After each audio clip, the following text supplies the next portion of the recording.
A lo mejor si pudiera empezar a compartir pantalla el doctor para verificar que sí se ve su Ujú. presentación. Tenemos dos Claro, minutos. sí, Gracias. claro.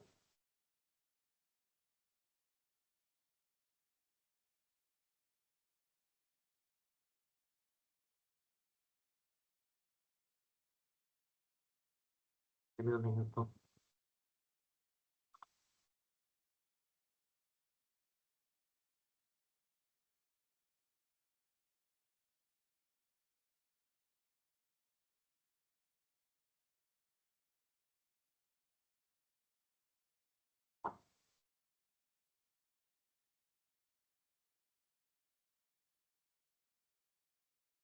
¿Listo? ¿Se ve? Sí, doctor. Sí. Estamos listos, Jorge, para la transmisión en la página.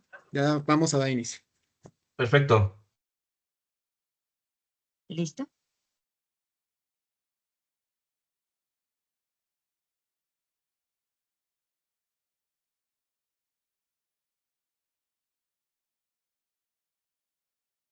Pues buenos días, estimado auditorio. Esperamos que se encuentren muy bien.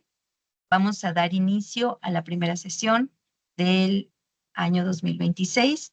Les damos la bienvenida a una nueva ponencia internacional en nuestro seminario de divulgación e investigación, Ideas en Movimiento, encrucijada donde converge filosofía, ciencia, enseñanza y conservación.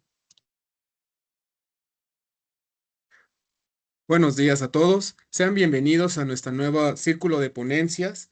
Y el día de hoy tenemos una ponencia enfocada a la legislación en plantas medicinales en nuestro país. Nos acompaña el día de hoy el doctor Adolfo Andrade Seto, de quien me voy a permitir dar una breve semblanza de su trayectoria académica. El doctor Andrade es biólogo por la Facultad de Ciencias Químicas de la Universidad Nacional Autónoma de México y doctor en ciencias por la misma institución. En colaboración con la Universidad de Bonn, Alemania, ha encontrado en las plantas medicinales un campo fértil para investigar cómo la sabiduría ancestral puede dialogar rigurosamente con la biomedicina moderna. Después de los estudios de doctorado, realizó 11 estancias de investigación en el Instituto de Farmacia de la Universidad de Bonn, Alemania, y en dos estancias en la Universidad de Londres, la UCL. Actualmente es profesor titular C e investigador nacional nivel 3 con el nivel D en el PRIDE. Ingresó a laborar en la Facultad de Ciencias de la UNAM en 1986 y desde hace más de 2 décadas dirige el Laboratorio de Etnofarmacología, espacio donde se investigan plantas utilizadas en la medicina herbolaria mexicana y otras regiones del mundo para encontrar alternativas al tratamiento de la diabetes tipo 2 en específico. Con su equipo ha demostrado con ciertos extractos vegetales la regulación de procesos celulares claves relacionados con el metabolismo de la glucosa, como lo es la secreción de insulina, transporte de glucosa, absorción de glucosa, inhibición de enzimas hepáticas, entre otros procesos fisiopatológicos. Con estos estudios ha impulsado la formación de nuevas generaciones de científicos en el ámbito de los recursos humanos, ha impartido más de 120 cursos, principalmente en la carrera de biología a nivel licenciatura. Actualmente imparte las materias de etnofarmacología y taller nivel 4 para esta carrera. Ha dirigido 45 tesis de licenciatura, maestría y doctorado, convirtiéndose en un formador apasionado y generoso de nuevos recursos humanos en el ámbito de la investigación preclínica. Su trayectoria científica se refleja en la publicación de 74 artículos en revistas internacionales de alto impacto, indexadas, lo que ha proporcionado colaboraciones con colegas de países como Alemania, Reino Unido, India, Pakistán y Guatemala. Ha impartido 30 conferencias magistrales como invitado principal y participado activamente en congresos académicos, con 16 trabajos presentados en encuentros institucionales, 20 en foros nacionales y 44 en eventos internacionales. En el ámbito editorial, ha coordinado la publicación de 4 libros, cuenta con 12 memorias arbitradas, 7 capítulos de libros y un libro de docencia, consolidando así una producción académica diversa y de amplio alcance en el impacto en la formación de estudiantes en las ciencias exactas y biológicas. En pocas palabras, la trayectoria del doctor Andrade es la de un investigador que sabe mirar al futuro sin perder de vista el valor de la tradición originaria, convencido de que el diálogo entre ciencia y saberes ancestrales es la clave para enfrentar algunos de los retos de salud más urgentes de nuestra actualidad. Estimado auditorio, realmente nos sentimos muy honrados porque hoy se encuentra con nosotros el doctor Andrade, aportándonos con la conferencia titulada Legislación sobre plantas medicinales en México. Doctor, sea bienvenido y el auditorio es de usted. Estaremos aquí recopilando preguntas del público para cuando usted finalice la presentación. Adelante, doctor. Muchas gracias por estar aquí. Pues muchísimas gracias.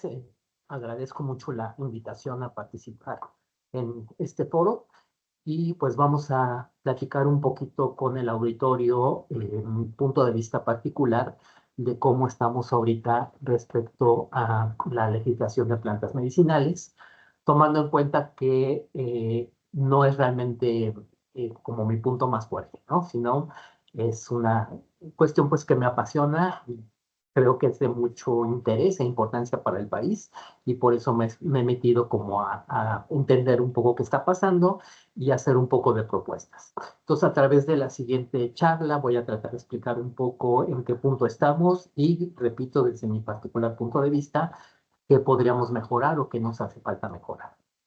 Bueno, voy a iniciar. Voy a compartir pantalla, apago mi cámara.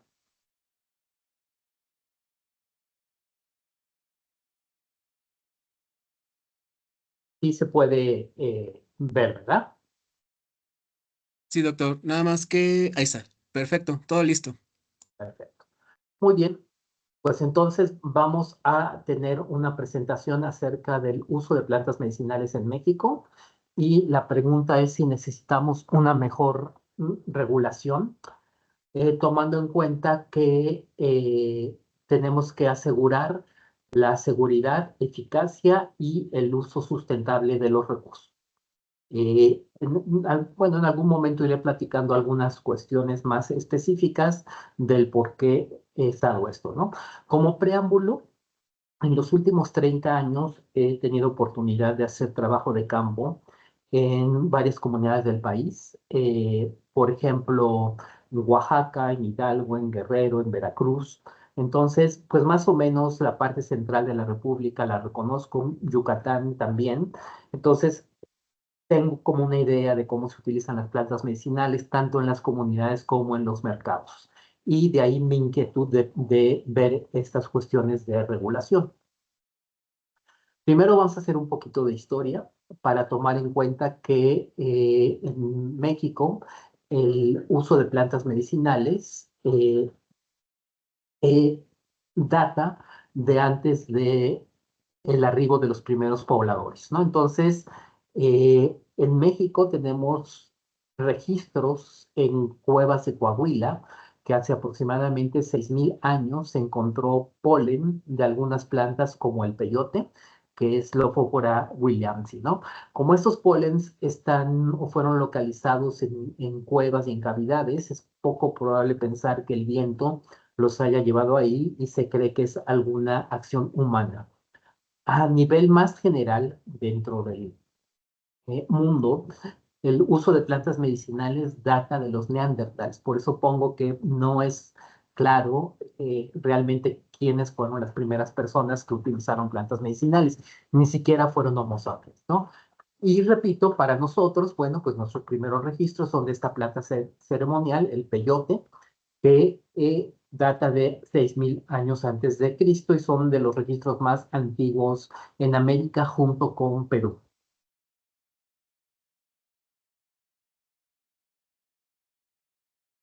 Muy bien. Como ustedes saben, no poseemos registro histórico porque todo lo que escribieron nuestros antepasados pues era en amate y se perdió.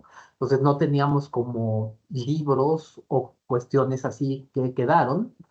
Y siempre yo les digo a mis alumnos de licenciatura que hay registros de lo que fue el Jardín Botánico de Nezahualcóyotl en Huastepec.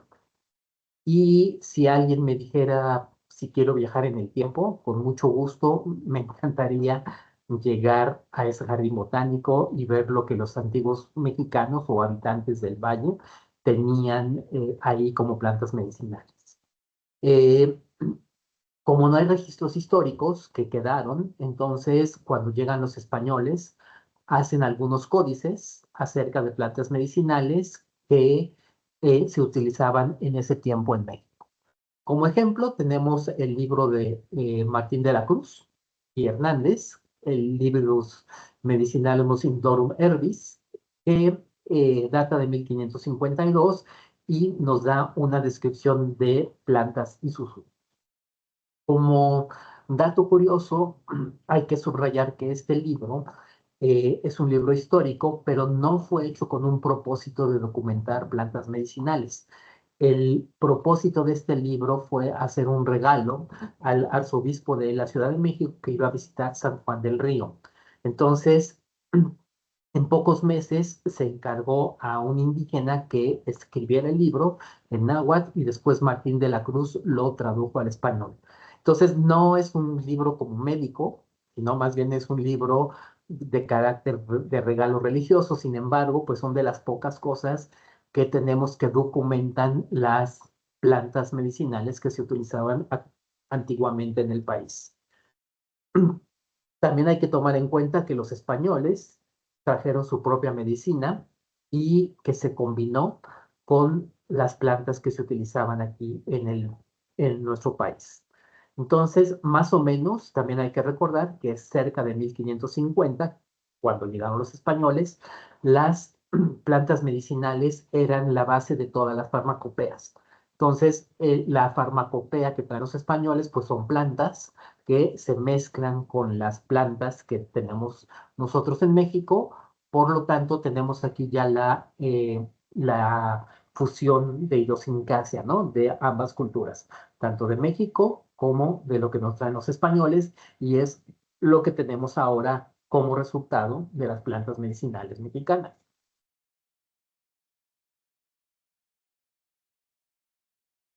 Muy bien.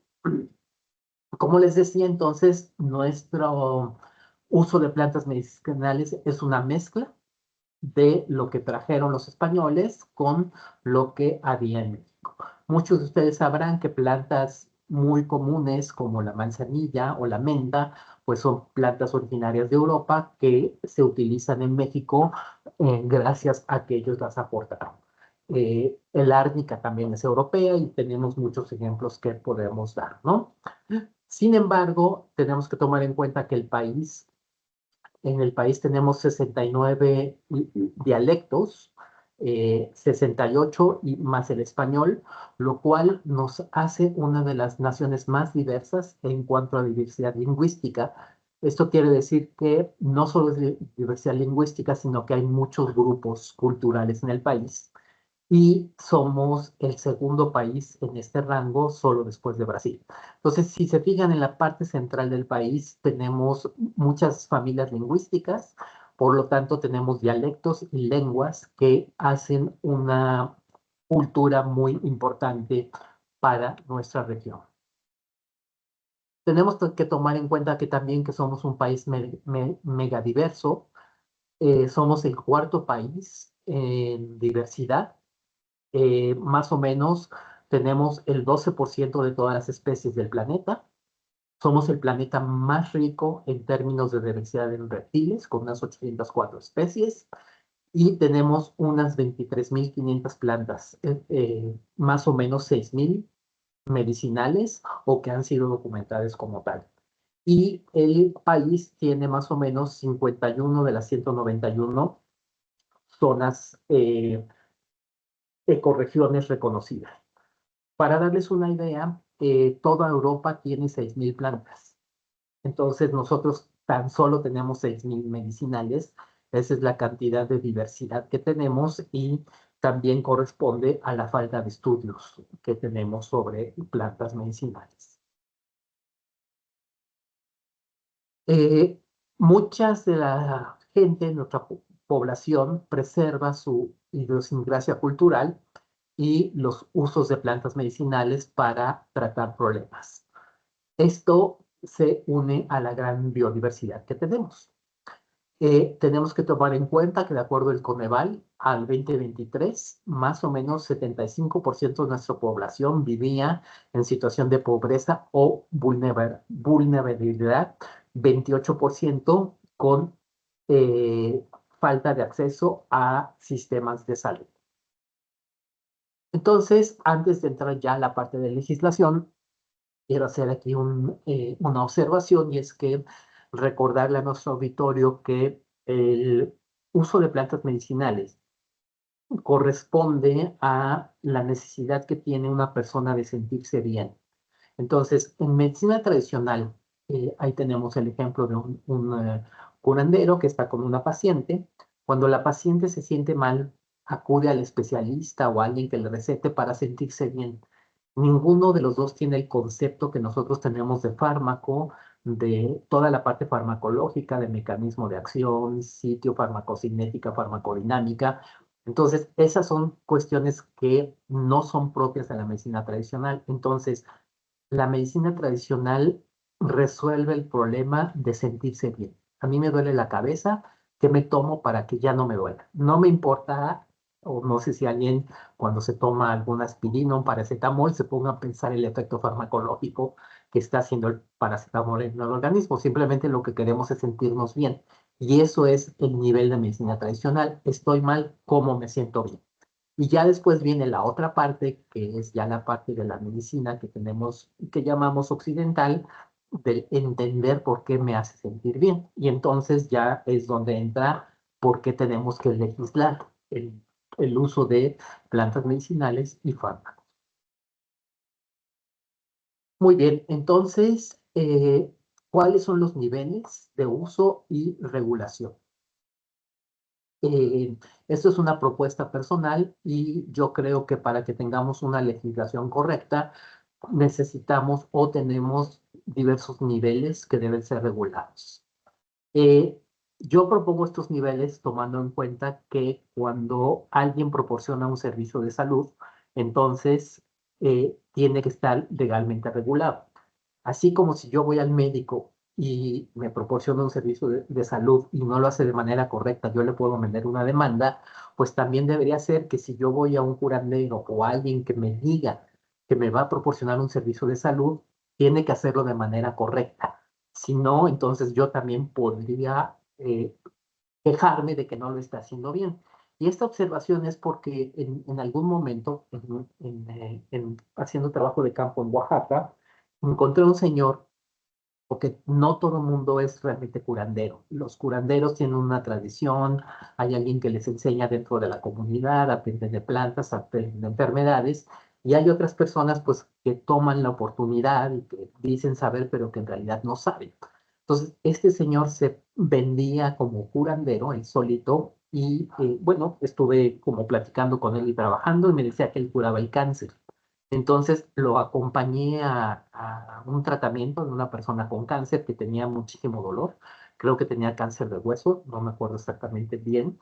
Y lo que hacía el señor es que le ponía suero y le ponía prodolina en el suero junto con una planta que según él quitaba el cáncer. Evidentemente, si te meten prodolina por vía intravenosa, pues te van a suprimir el dolor totalmente, ¿no? En ese momento no había fentanilo, pero él usaba prodolina. Entonces, de ahí era mi observación, bueno, ¿y este señor quién lo regula? Porque evidentemente la persona pues jamás se curó de cáncer, ¿no? De hecho, falleció a los pocos meses, creyendo que el señor la estaba curando, cuando realmente pues solo era un tratamiento paliativo, lo cual tampoco está mal. Finalmente pues la ayudó a terminar de una manera adecuada, pero siempre la hizo creer que la iba a curar con el té de la planta, que en realidad pues este té no le hacía mucho al estadio de cáncer que ya tenía la paciente. Por eso es importante, desde mi punto de vista, regular ciertos niveles. Entonces, como les decía, el primer nivel es en las comunidades, cuando los curanderos o los proveedores de salud le cobran al paciente. Si uno va y voluntariamente alguien te recomienda algo y bueno, pues mi abuelita, etcétera, pues ahí no habría mucho que regular. Pero desde el momento en que ya hay un cargo económico, desde mi punto de vista, sí tendríamos que tener alguna regulación, o alguien tendría que ver que efectivamente esa gente por lo menos estuviera reconocida, ¿no? Me voy a brincar aquí abajo y ya hay un registro nacional de proveedores de medicina tradicional, o había y se estaba formando. Por ejemplo, yo conozco el de Morelos, en el cual ya había algunas personas registradas, y para hacer esto lo que hacían era ir a las comunidades y preguntar en la comunidad de ellos a quién reconocían como curandero. Y entonces, si tenía un reconocimiento de la comunidad, pues ya lo metían a ese registro. Ahí lo que falta es ver, bueno, cómo aprendió, si efectivamente sabe lo básico de tanto de salud como de plantas, como para poder ostentarse como curandero. En este registro, en 2023, se habían integrado 753 curanderos rurales, y es una iniciativa muy importante que ya no seguí si esto siguió aumentando o se quedó ahí atorado como muchos otros programas en las cuales el Instituto Mexicano del Seguro Social estaba haciendo un esfuerzo importante por al menos tener documentados quién estaba reconocido como curandero tradicional en cada comunidad. ¿Por qué es importante que tengamos este reconocimiento? Porque hay que recordar que algunas plantas que se usan en medicina tradicional pueden ser tóxicas. Tenemos casos extremos como estos tres que les voy a poner aquí. Eso no quiere decir que si alguien se toma un té se va a morir o le va a pasar algo, ¿no? Pero sí puede haber casos extremos, porque tenemos que recordar que la propiedad medicinal de la planta está íntimamente relacionada a su composición química. Y cuando la planta crece en la naturaleza, no podemos controlar la composición química de la planta. La composición química responde a lo que llamamos en biología factores de selección o presión ambiental. Entonces, muchos de los compuestos que nos hacen efecto en el organismo los llamamos compuestos secundarios o productos naturales, los cuales van a estar presentes en la planta dependiendo del estadio de la planta. Por ejemplo, cuando la planta florece, necesita tener más defensa química, porque no le conviene que venga un depredador y se la coma, porque entonces pues, ya fue un gasto energético muy grande. Entonces va a estar produciendo una mayor cantidad de compuestos.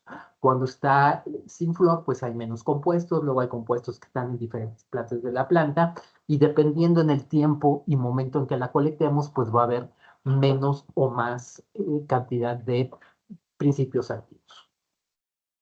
Esta no es una plática de química, pero les recuerdo que casi todo lo que comemos son nutrientes y tenemos enzimas para digerirlos. Aquellas sustancias que no podemos digerir son las que entonces ya nos hacen un proceso farmacológico en el cuerpo, y las plantas tienen algunas este tipo de sustancias. Entonces, no confundamos los nutracéuticos con las sustancias que nos van a hacer un efecto farmacológico. Si yo me como una zanahoria, la voy a digerir, voy a integrar todas sus vitaminas y todo lo que tiene, y si no como, pues evidentemente voy a estar enfermo. Pero es muy diferente a que yo tome un producto que me cause un efecto farmacológico. En este momento, para animar, estoy tomando una taza de café, la cual contiene cafeína. Esta sustancia va a estar dando vuelta en mi cuerpo aproximadamente unas 2 horas, y le va a pegar a mis receptores de dopamina. Entonces va a tener un efecto farmacológico hasta que mi hígado logre poco a poco irla rompiendo y yo la pueda sacar por la orina. Entonces, estas 2 horas que va a estar dando vuelta en mi cuerpo y le va a estar pegando a ciertos receptores específicos, van a hacer que yo no esté cansado, esté más alerta, y los demás efectos que tiene la cafeína. Ese es el efecto farmacológico. Entonces, las plantas tienen compuestos que sí tienen efectos farmacológicos y otros pues que no tienen ningún efecto. Hay algunos de estos compuestos que sí están en cantidades mayoritarias o pueden hacernos daño. Por ejemplo, aquí les puse 3 ejemplos. Los enecios, que son utilizados en medicina tradicional, igual que los eupatorios, tienen unos compuestos que se llaman alcaloides pirolisidínicos, que nos son hepatotóxicos. La toxicidad de estos compuestos estriba en que se mezclan con el ADN del hepatocito y forman una cosa que se llama enfermedad veno-oclusiva porque se daña el ADN. Entonces, este daño del ADN, yo puedo tomar té de la planta y no notarlo, sino es un daño constante. O sea, al estar bebiendo el daño me puede venir, no sé, un ejemplo, puedo tomar la planta 1 o 2 semanas y el daño puede presentarse meses después. O sea, el hígado se va dañando poco a poco, como los alcaloides quedaron ahí, no los puede desechar y poco a poco voy teniendo esta enfermedad veno-oclusiva. Entonces, es muy poco probable que haya una asociación en la medicina tradicional de algo que se tomó hace 2 meses que te haga efecto 2 o 3 meses después. Y como les repito, en México no tenemos conocimiento de este tipo de cosas, ¿no? En otros países, como en Alemania, hay mucho control de la cantidad de alcaloides pirolicídicos, porque, por ejemplo, este tipo de compuestos pueden estar en la miel, si la abeja poliniza este tipo de planta, puede estar en ensaladas o incluso hasta en el ganado si la vaca come este tipo de plantas. Entonces, hay mínimos que deben tener para que no se tenga daño hepático. Nosotros, pues, desconocemos muchas de esas especies que pueden contener sus compuestos. Eso no quiere decir que nos vamos a tomar un té otra vez, repito, y se van a morir. Son casos extremos, ¿no? Otra planta es el toloache. Ya los que estamos más viejitos, habremos escuchado de jóvenes la posibilidad de que le dieran a alguien toloache para enamorar. Eh, Esto pues no es como del todo cierto, pero lo que sí es cierto es que tiene una actividad anticolinérgica. eh, Tanto la tropina como la escopolamina como la iosamina, que son los compuestos importantes de la planta, también son vasoconstrictores. Entonces, en el momento en que yo estoy tomando la planta de manera constante, voy a producir una vasoconstricción en mis arterias cerebrales y por lo tanto mis funciones cerebrales van a empezar a decaer.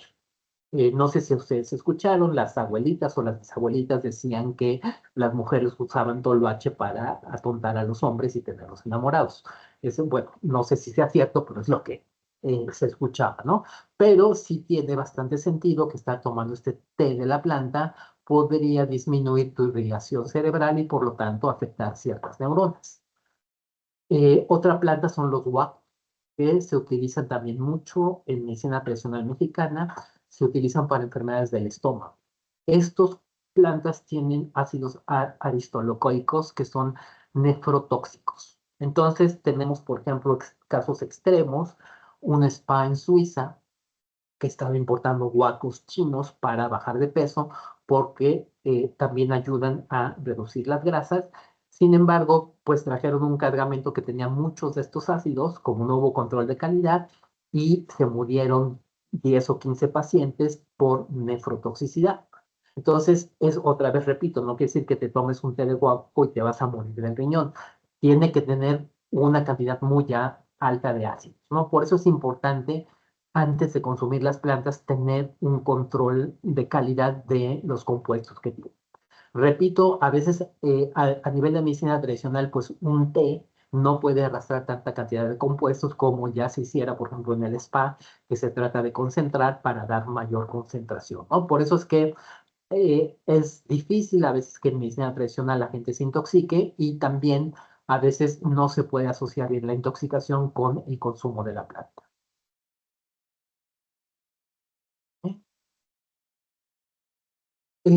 Lo que es un poco más complicado son los mercados. Eh, no hay regulación ahorita respecto al uso de plantas medicinales en mercados. La regulación es urgente porque en los mercados pues te pueden vender cualquier cosa que el marchante te quiera vender y tú vas y preguntas por una planta y generalmente te la dan, ¿no? Entonces puede haber fraudes y sobrecolección de plantas. Aquí van dos cosas. Si ustedes quieren, no sé si hay alumnos, si quieren hacer un ejercicio, vayan a su mercado de plantas más querido o cercano, pueden ir al mercado de Sonora. Si están en Ciudad de México, invéntense una planta, la hierba del cocodrilo, la que quieran, digan que es para el estómago, y van a ver que el marchante no la tiene, pero se las consigue. Entonces, que les venden pues lo que sea con tal de vender. Entonces sí es importante ver qué estamos vendiendo en los mercados porque uno, no puede tener efecto farmacológico, dos, podría tener efecto tóxico si no se está vendiendo lo que es adecuado. Lo más importante para las personas que somos biólogos es que las plantas deben estar eh, correctamente determinadas. Esto que está aquí, estas cortezas, nadie sabe de qué es la corteza. Ellos te pueden decir que es una planta, pero en realidad no hay un botánico que certifique que es la corteza. Muchas veces las gentes que colectan plantas muy cercanas las confunden y bueno, la gente que trabaja medicina tradicional lo sabrá. Hay plantas que, bueno, por su sabor o la forma de la flor muy parecida, piensan que es una planta y pueden usar una por otra cuando no necesariamente la cantidad de contenido químico es similar o es la misma, incluso hasta son especies a veces diferentes. Entonces, sí hay que ver exactamente qué está viendo, ¿no? También hay sobrecolecta de plantas, entonces al momento de que hay sobrecolecta, pues ya no hay la planta y ya no encuentras la planta que estás buscando, ¿no? Aquí viene otro ejemplo, una vez en el estado de Hidalgo, yo estaba trabajando con cola de caballo y el río estaba lleno de cola de caballo. Había como para no sé cuánto tiempo. Generalmente, bueno, pues yo traje un costal, dije, ¿para qué sobrecolecto? Total, aquí hay muchísima cola de caballo. Voy a regresar en unos cuantos meses y llevo más planta. Cuando regresé ya no había nada de cola de caballo. Entonces le pregunté a mi informante que qué había pasado con la planta y me dijo que había ido un camión del mercado de Sonora y se había llevado 5 toneladas de toda la planta que había en el río. Le pregunté cuánto les habían pagado y me dijo que 500 pesos. Cuando en el mercado un puñito te lo vendían en 30 pesos. Entonces ahí vean ustedes eh, si a la gente que mueve las plantas medicinales le conviene que esto esté regulado. Finalmente las comunidades no se benefician en nada y la gente que los vende en los mercados pues saca bastante dinero de este tipo de ventas, ¿no? Entonces sí es importante ver qué se está vendiendo, de dónde se trae y que haya cierta conservación, porque si no después ya no se encuentran las plantas en los lugares de origen por sobrecolecta cuando la planta está de moda, porque es otra cosa que me he dado cuenta, hay modas, ¿no? De pronto hay plantas que se piensa que sirven mucho y se compran mucho, luego se olvidan y empiezan a hacer otras plantas usadas. Entonces, es importante que la planta esté correctamente determinada. Aquí les puse un ejemplo de un té que se vende en Alemania, que es té, pero es un fitomedicamento, que ahorita vamos a pasar a ese nivel, porque en primero lugar se sabe qué planta compone este té y en segundo se sabe la composición química. Lo que tenemos aquí en México, pues son a veces tés, mezclas de no sabemos qué. Dice que tiene lo que pone aquí abajo el té de Avango, pero en realidad no hay nadie que haya certificado lo que tiene el té de Avango o lo que tiene el de Azteca. Entonces, muchas veces también la planta no fue bien colectada. Yo a veces he hecho cromatografía líquida de esto solamente para ver qué hay y encuentro, perdóneme, no líquida de placas y encuentro pues que es como pasto seco, ¿no? O sea, ya la planta o las plantas estuvieron tan mal manejadas que perdieron su contenido químico entre el almacenamiento, el tiempo y cuando ya llegan y te la venden, pues la cantidad de compuestos que tienen son muy bajas. Y finalmente el único nivel que está regulado en el país, que son las remedios herbales y los medicamentos herbales. Entonces, este tipo de compuestos se venden generalmente en farmacias, están reguladas y la regulación aún no está completa, pero por lo menos ya tenemos algún tipo de regulación sobre este tipo de compuestos, ¿no? Aquí tenemos Edera Helix, que se utiliza para la tos, valeriana, que sirve para problemas de sueño, inflamación, y aquí tenemos algunos otros compuestos que pueden ser también fitomedicamentos. Aquí hago un comentario. Si se fijan el precio, 389 pesos no es un precio económico para un jarabe para la tos, pero conlleva todo lo que necesita la investigación para asegurarse que ese jarabe efectivamente pueda ser un antitusivo importante. Por eso es que un medicamento hecho a base de plantas que esté bien elaborado, pues no va a tener un costo económico, ¿no? Que es, muchas veces yo veo tesis o artículos donde dicen que las plantas son muy baratas, pues sí, son muy baratas, pero tampoco en el estado económico no aseguran que realmente vamos a poder combatir alguna enfermedad. Cuando ya lo hacemos, pues entonces necesitamos invertir y subimos el precio del producto. Bueno, entramos ahora sí a cómo tenemos la regulación en este momento. Y lo primero es que el artículo 4 de la Constitución establece que todos los mexicanos tenemos el derecho a la salud. Y la Constitución define las bases y modalidades para tener este derecho.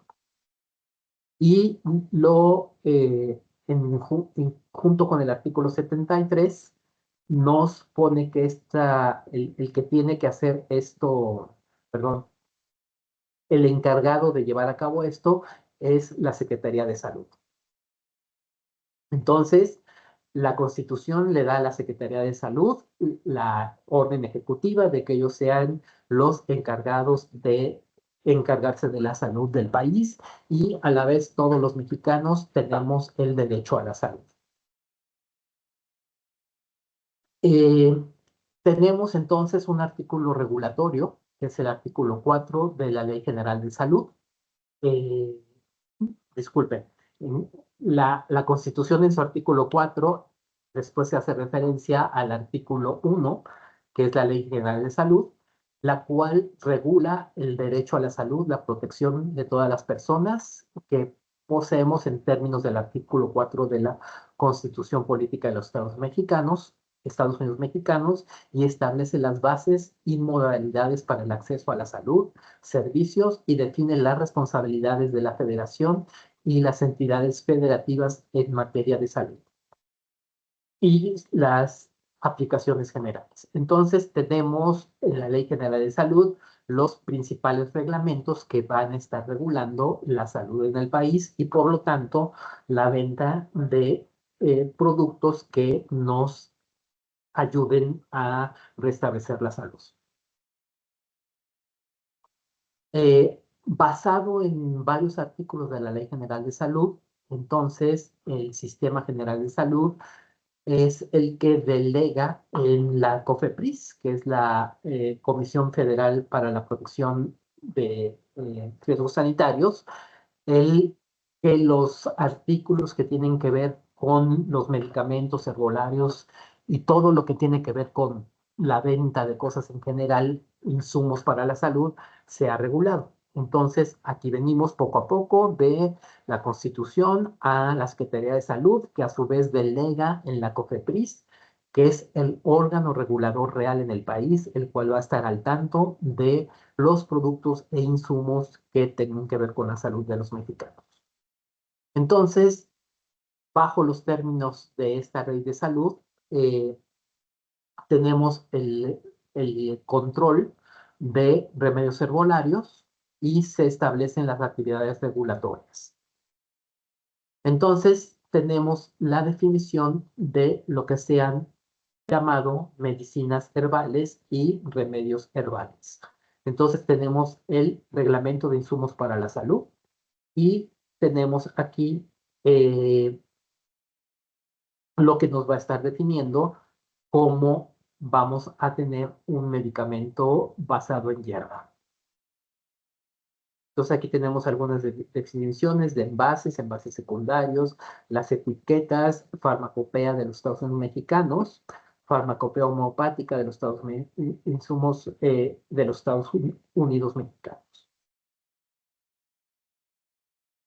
La COFEPRIS se basa en estas normatividades del país, que son para manufactura, etiquetado y prácticas de manufactura. Entonces, estas son las principales normas que hay que cumplir cuando quiere uno someter algún tipo de cuestión a la COFEPRIS. Entonces, aquí ya entrando en materia, Tenemos lo que son los remedios herbolarios, que es el capítulo único. Se considera remedio herbolario el preparado de plantas medicinales o sus partes individuales o combinadas y sus derivados, presentado en forma farmacéutica, al cual se le atribuye por conocimiento popular o tradicional el alivio por algunos síntomas participantes o aislados de una enfermedad.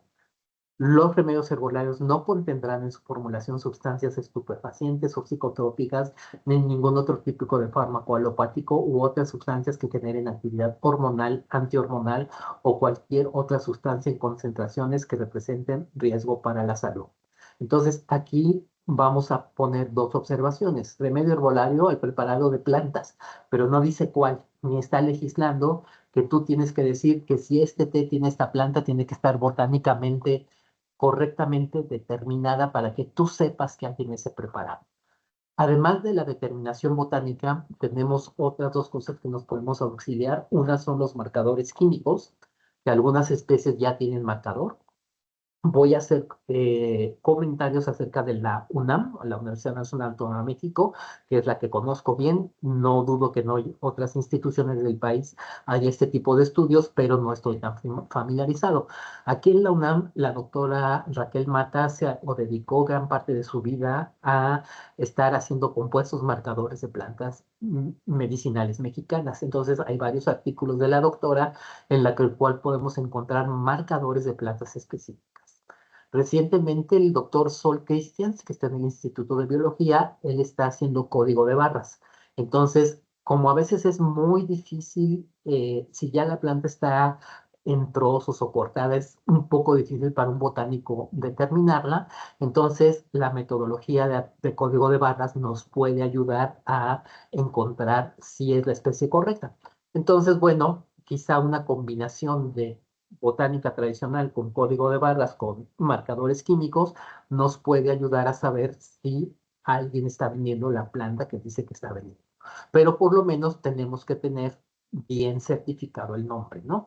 ¿Cómo se puede lograr esto? Pues la única forma sería a través de cultivar. Entonces, si yo voy a vender un remedio herbolario, tengo mi planta, digamos Matricalia camomila o la que ustedes quieran, voy, la certifico, la cultivo y entonces estoy vendiendo la planta que yo sé que es. Si la compro o la tomo del campo, pues entonces ya se va a complicar la cosa para saber si efectivamente es la materia que se desea, ¿no?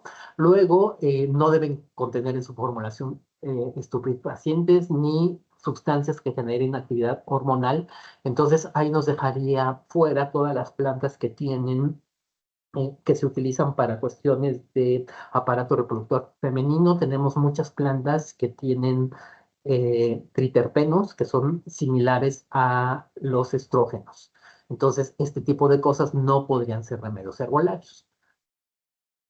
Entonces, deberán someterse a tratamientos para abatir la flora microbiana que la acompaña, de acuerdo a las normas que se emiten al respecto o con las especificaciones internacionales correspondientes. Esto quiere decir que si quieres hacer un remedio herbolario, tienes que asegurarte que esté sin flora, ¿no?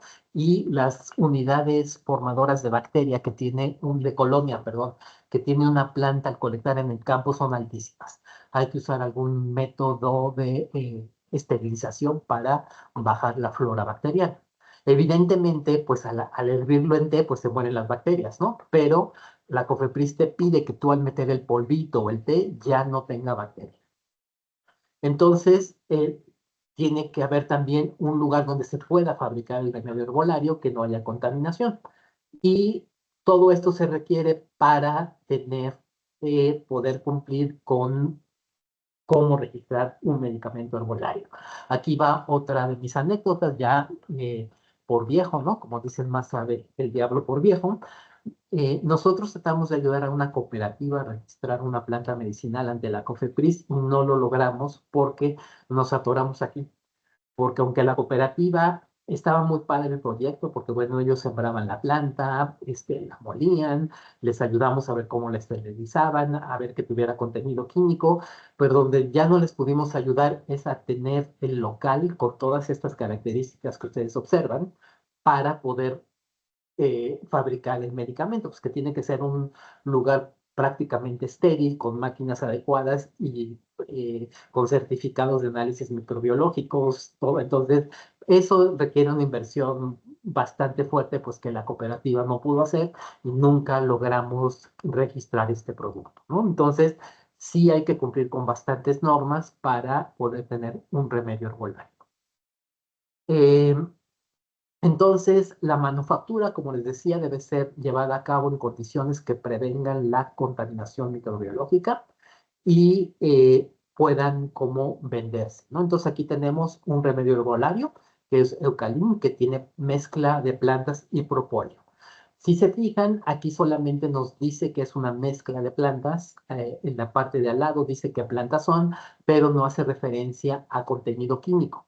Entonces, bueno, pues es solamente un remedio y es auxiliar en el tratamiento. No dice, no puede decir que va a quitar la tos o las flemas, solamente puede decir que nos puede auxiliar. Entonces, si se detecta que hay signos de toxicidad en cualquier cosa de estas, se puede prohibir la importación o venta, ¿no? Entonces, sí se ha detectado. Hay en ciertos momentos han entrado al país, aunque ustedes no lo crean, productos milagros, sobre todo muchos provenientes de China, que pues tienen cosas tóxicas y pues que se han tenido que pues suspender porque la gente le empieza a dar diarrea o cosas extrañas, ¿no? Que no es bueno. Yo tengo el caso, también les digo, por la experiencia de unos jingos que trajeron los chinos. Jingo sirve para problemas de la memoria y sí sirve, está comprobado farmacológicamente, pero si no lo facturas de manera adecuada, tiene unos compuestos que producen diarrea. Entonces empezaron a traer jingos chinos y coreanos que no estaban bien manufacturados y bueno, los tuvieron que quitar del mercado. Por otro lado, tenemos los productos herbales. Aquí tenemos lo que tiene que ver con herbolarios, ¿no? Los productos elaborados con material vegetal o algún derivado de este, cuyo ingrediente principal es la parte aérea o subterránea de una planta o extractos y tinturas, así como jugos, resinas, aceites, grasos y esenciales presentados en forma farmacéutica, cuya eficacia terapéutica y seguridad han sido confirmadas científicamente en la literatura nacional o internacional. Entonces, eso quiere decir que tenemos que tener bien la regulación. Perdón, me voy a apurar porque creo que ya me estoy yendo sobre el tiempo. Y finalmente, el medicamento herbolario, además de contener material vegetal, podrán adicionar en su formulación excipientes y aditivos. No se consideran medicamentos herbolarios aquellos que estén asociados a principios activos aislados y químicamente definidos, ni aquellos propuestos como inyectables. Entonces, por ejemplo, la aspirina, aunque viene de una planta, no es un medicamento herbolario. Entonces, la formulación de un medicamento herbolario no podrán incluir sustancias estupefacientes o psicotrópicas o ninguna otra cosa, por ejemplo, efedrina, procaína, evidentemente no se pueden poner. Y cuando por el tamaño del envase primario no sea posible incluir la información señalada para la etiqueta, se asentará únicamente para qué está sirviendo. Entonces, tenemos medicamento herbolario y remedio herbolario, siendo el medicamento herbolario una categoría que tiene que cumplir con más requisitos que el remedio herbolario. Entonces, tendríamos tres categorías para la legislación mexicana: nutracéuticos, que no los toqué aquí, pero bueno, también se puede tocar y registrar una planta como nutracéutico para vender; remedio herbolario y finalmente medicamento herbolario, que sería el más complejo. Entonces, como les decía, para distinguir entre medicamento herbolario y remedio herbolario, para la ley mexicana, el medicamento herbolario debe estar soportado por evidencia que demuestra su efectividad y seguridad. Mientras para que el remedio únicamente se requiere probar que es seguro. Entonces, el remedio herbolario puede tener eficacia terapéutica. Y como les decía, para remedios herbolarios nosotros deberíamos tener en la legislación que por lo menos la planta esté precisamente definida por su nombre botánico para que se pueda estar vendiendo. Bueno, finalmente, esta es ya no me voy a detener mucho aquí, es para el etiquetado de cómo se debe etiquetar, es la NOM 072 de 2012 que dice cómo se va a etiquetar un medicamento, un remedio herbolario, pero lo toco porque pues también tiene que ver con cómo se va a estar vendiendo el producto. Bueno, ya casi para finalizar, tenemos que entre el año 2001 y 2020. Esa es la cantidad de remedios herbolarios y medicamentos herbolarios que se han registrado en el país. Cuando empezó el registro, pues evidentemente hubo como un auge, luego bajaron y se han registrado menos en los últimos años. Y la legislación actual, pues, está soportada por la Farmacopea de los Estados Unidos Mexicanos en la sección de la Farmacopea Herbal. La última edición que tenemos es la edición 22. La Farmacopea Herbal establece los métodos de análisis y especificaciones técnicas que deben cumplir las plantas y sus derivados, que usan en la elaboración de medicinas y remedios herbales para ayudar a que los productos sean mejores. Una limitación importante desde mi punto de vista es que tiene principalmente información de plantas internacionales, generalmente de plantas europeas. Entonces, para especies mexicanas tenemos el apéndice 6, donde tenemos una lista de plantas, pero la mayor parte de la farmacopea herbolaria son plantas no mexicanas. Y bueno, finalmente también recalcar que tenemos que cumplir con el protocolo de Nagoya, el cual nos obliga supuestamente a tener legislación, a no estar depredando y una serie de cosas que no estamos como cumpliendo de manera adecuada, ¿no? Tenemos tratados internacionales que cumplir. Hubo una conferencia de diversidad biológica en la cual el país obtuvo financiamiento por 40 millones para tratar de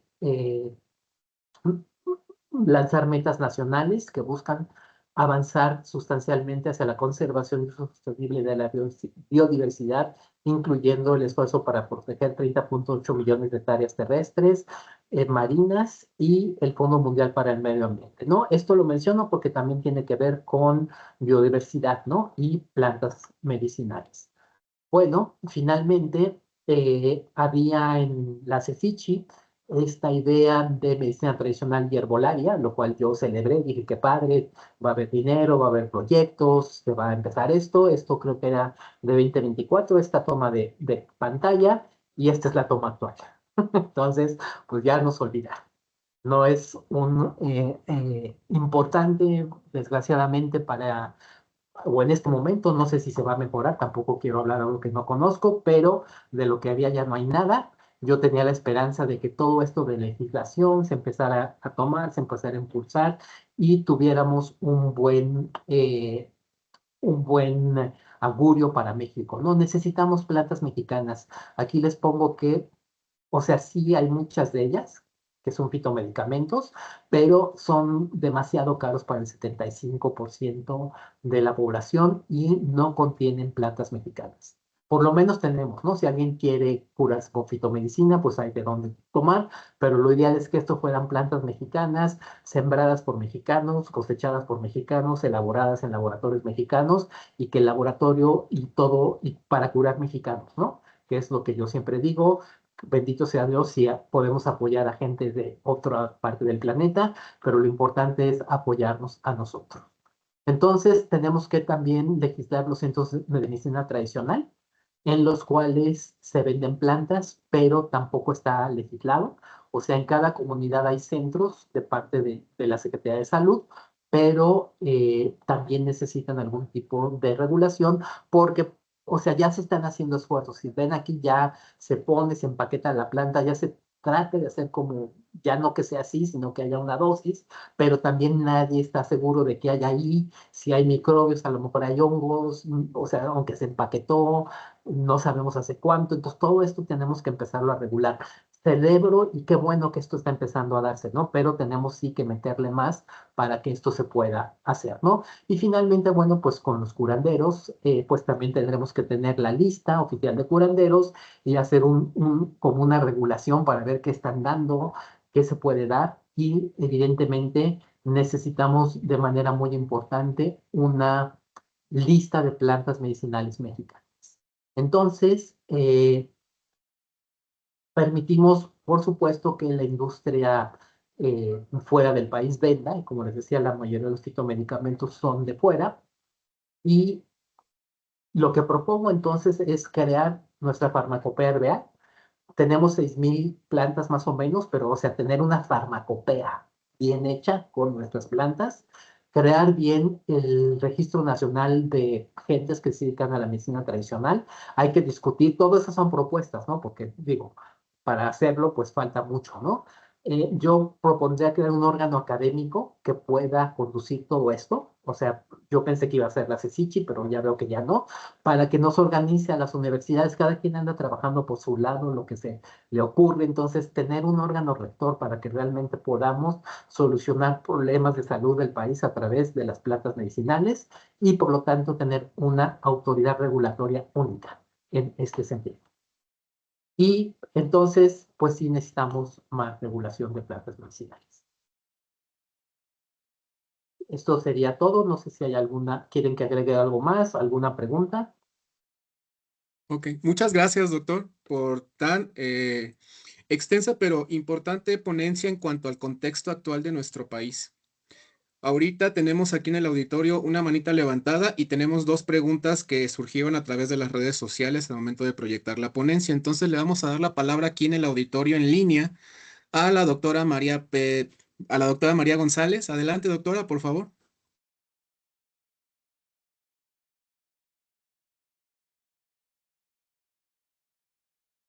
Bueno, Hola, creo muy que ya no. buenos. Adelante. Es que estoy aquí en la facultad y no hay muy buena señal, pero quiero agradecer al doctor porque muy buena plática, la verdad es eh,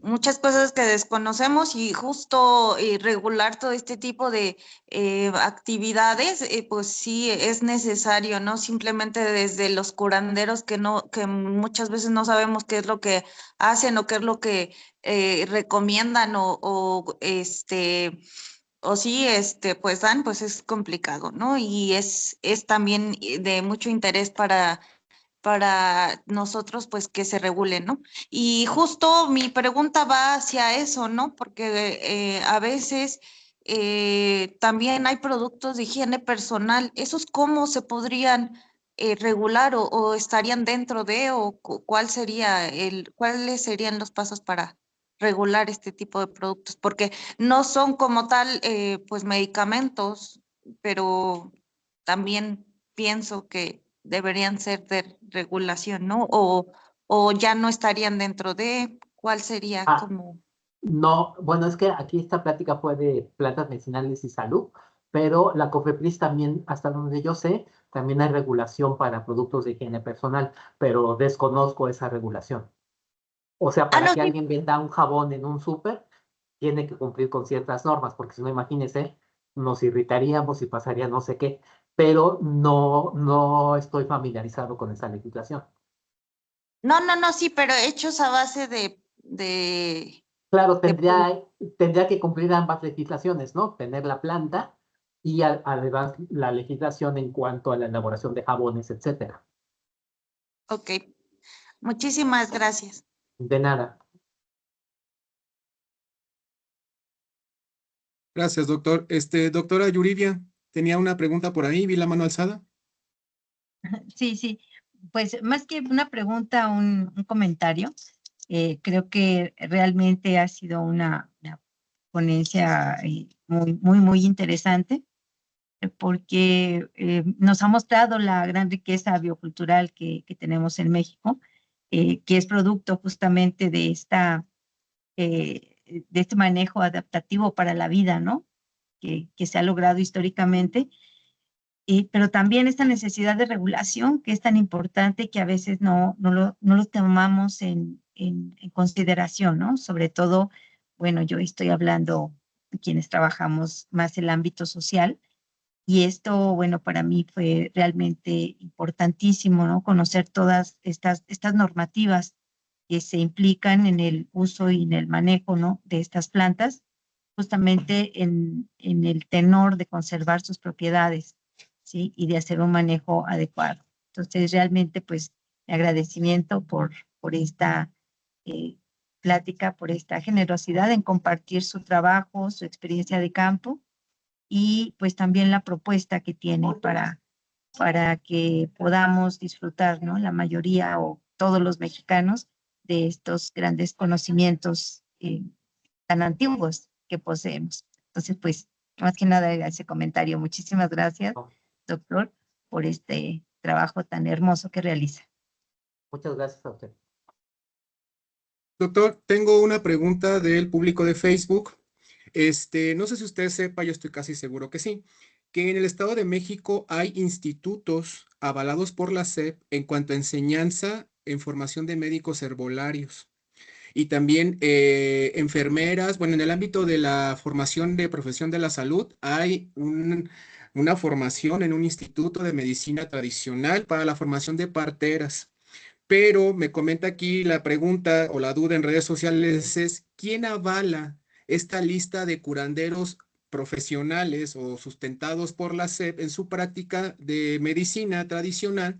¿Quién la avala? Porque al momento de que llegan estas curanderas o estas parteras o estos médicos herbolarios avalados por la SEP a los institutos de salud como los hospitales para tratar a sus pacientes, pues ahí los regresan a su casa los médicos alópatas.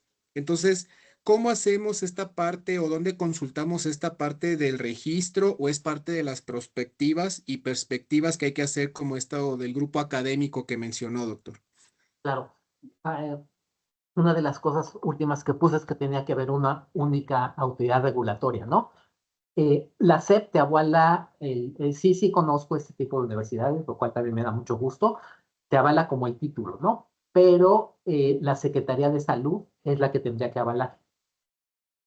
O sea, el IMSS, en este caso, en este preciso momento, todo eso está delegado en el IMSS. Entonces, el registro de médicos tradicionales es en el IMSS. Entonces, ellos son los que tendrían que tener el registro. Ok, doctor, ya con sus directrices para el registro, tus comprobantes y todo, ¿no? Como un trámite burocrático más, pero a través del IMSS o la Secretaría de Salud, independientemente de que la SEP avala tu formación académica, ¿no? Así es. Muy bien, doctor, muchas gracias. Y por último, en su práctica profesional, en esta parte de la amplia experiencia que tiene de un ejercicio de más de 20 años, ¿qué tanto tiempo pasa desde que nosotros empezamos a evaluar el remedio herbolario hasta un fitomedicamento? Es la pregunta que todos los estudiantes ahorita han de pasar por sus cabezas cuando se enfocan en el estudio de productos naturales. ¿Cuánto tiempo va a pasar para pasar del extracto de la hoja de guayaba, por ejemplo, hasta el QG5 en los anaqueles? Bueno, ¿sabe qué? No pasa tiempo. Lo que pasa es dinero. Depende con cuánto dinero cuentes, ¿no? O sea, a nivel de universidades, ¿cuánto es el presupuesto que tenemos? ¿Cuánto podemos investigar?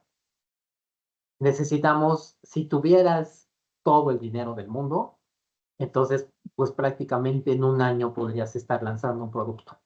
Pero, o sea, necesitas millones de pesos, ¿no? Para los equipos, las pruebas, todo lo que se necesita, ¿no? Además, bueno, luego hay que hacer los estudios fase 1, fase 2. Entonces, para hacer un buen fitomedicamento, pues lo mismo que tarda un medicamento, ¿no? Pueden pasar 2, 3 años, pero teniendo una buena cantidad de dinero que te soporte. Si no, pues todo queda en preclínico, en papers y no se lleva a la realidad de salud del país.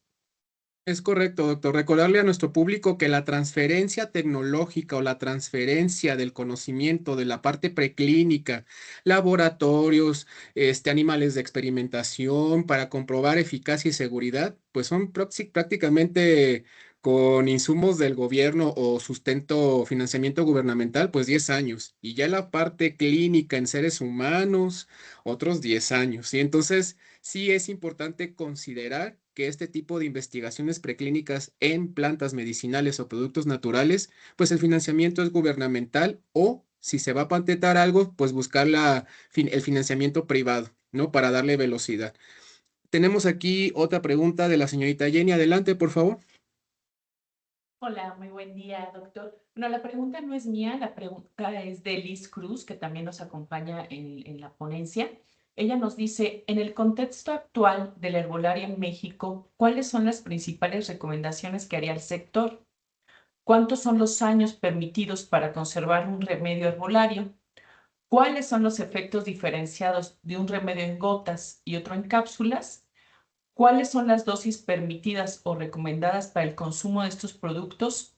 Ya que generalmente los frascos vienen 60 cápsulas y es un remedio para un mes. Y también preguntarle si ya hay manera de registrar estos comercios y ante quién se haría. Sí, a ver, creo que fueron muchas preguntas. A ver, Sí. y vamos viendo una por una. Sí, la primera es, en el contexto actual de la herbolaria en México, ¿cuáles son las principales recomendaciones que haría el sector? Bueno, pues fueron las propuestas, ¿no? Las 4 propuestas al final de tener una regulación. Las 4 cosas que puse son mis recomendaciones, ¿no?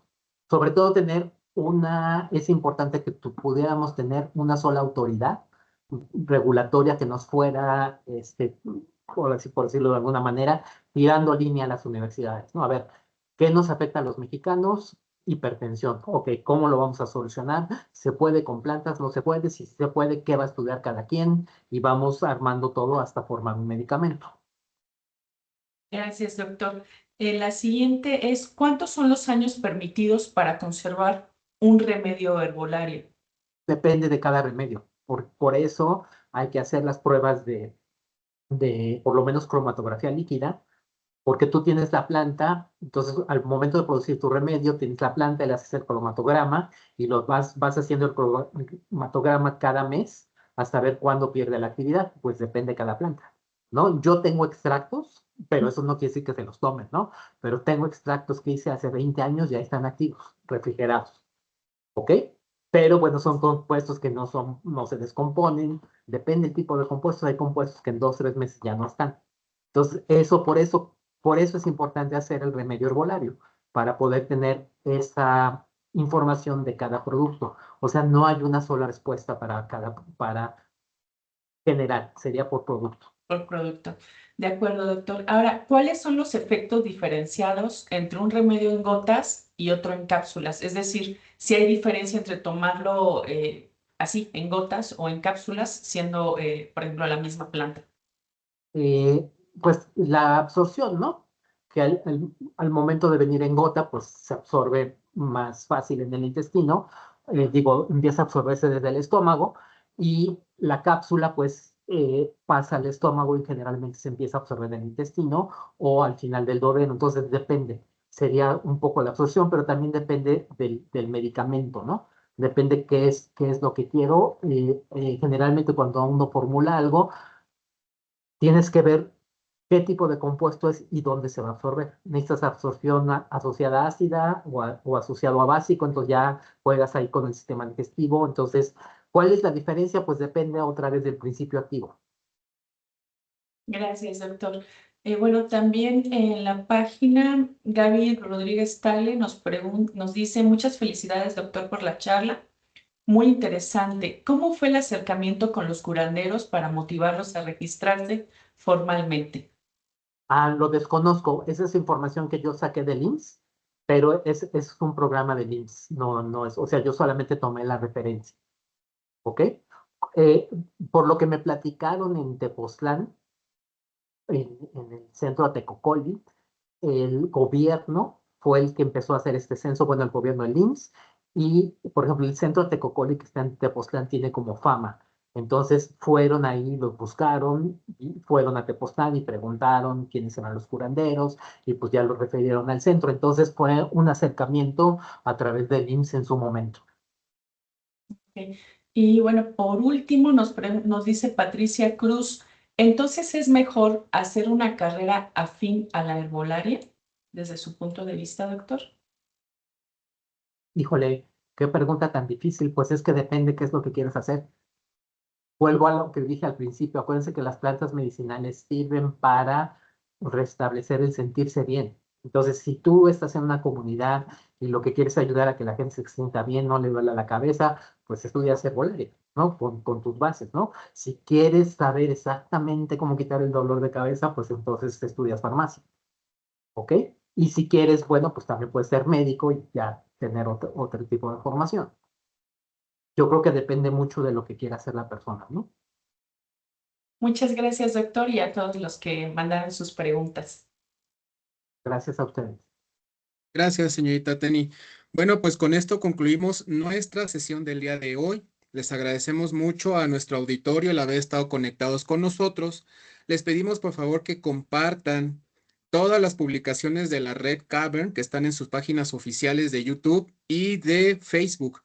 Esta ponencia queda grabada en nuestro canal de YouTube y posteriormente también queda grabada en nuestra sesión de Facebook. Así que por favor, si quieres volver a consultar un dato que el doctor Andrade mencionó a lo largo de su ponencia, eres libre de buscar en nuestras bibliotecas, reconfigurar nuestras videollamadas, consultar la información y compartir. Por favor, haz que este conocimiento sea de dominio público. Para eso es el esfuerzo de este seminario virtual, gratuito y abierto al público en redes sociales. Doctor, la constancia está en trámite, pero se la haremos llegar a la brevedad a través del correo electrónico. Le agradecemos mucho, en verdad, esta ponencia. Es un tema que hoy por hoy en la actualidad sigue vivo, ¿no? Esta parte de que lo natural es bueno, sí, pero con dosificación.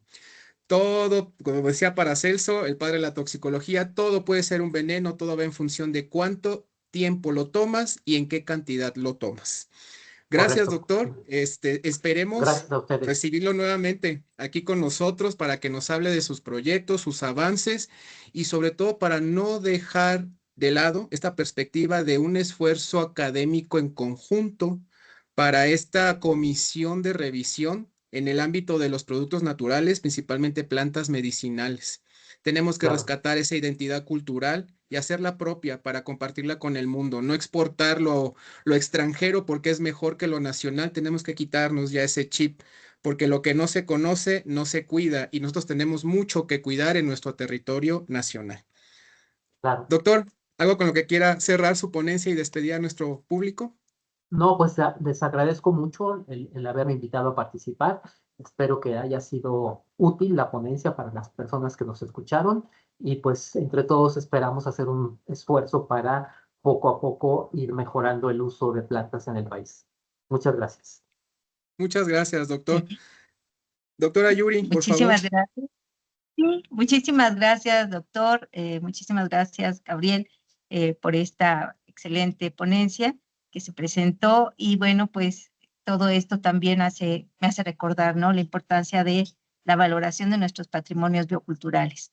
Sí, entonces, realmente, pues muy agradecida por esta exposición y los esperamos en la nueva emisión de nuestro seminario de divulgación e investigación, Ideas en Movimiento, encrucijadas donde convergen filosofía, ciencia, enseñanza y conservación. Los invitamos a todos, a todas, a estar atentos a nuestras redes sociales, en donde anunciaremos a la brevedad nuestras próximas ponencias. Hasta la próxima transmisión y cuídense mucho. Hasta luego. Muchas gracias por su asistencia y su preferencia.